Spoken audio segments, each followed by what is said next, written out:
কারণ আমাদেরকে কবরের ভয় করতে হবে, ভালো কি হবে না? কবরের ভয় করতে হবে, কারণ আমাদের কখন মৃত্যু হবে কেউ জানে না। একদিন তোমারই নাম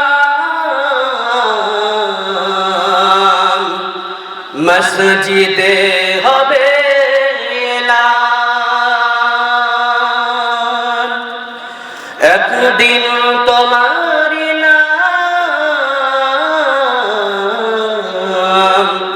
মসজিদে হবে এলান।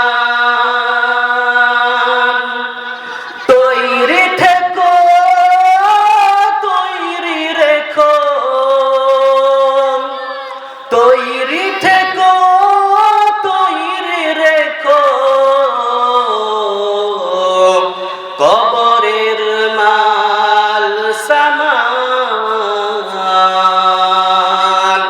একদিন তোমারই নাম মসজিদে হবে এলান। তো ভাই, আমাদেরকে এখন একদিন মরতে হবে, তার জন্য সকলে আল্লাহ তাআলার কাছে তওবা করে ফিরে আসি। যত বড় গুনাহ হয়ে যাক, আল্লাহ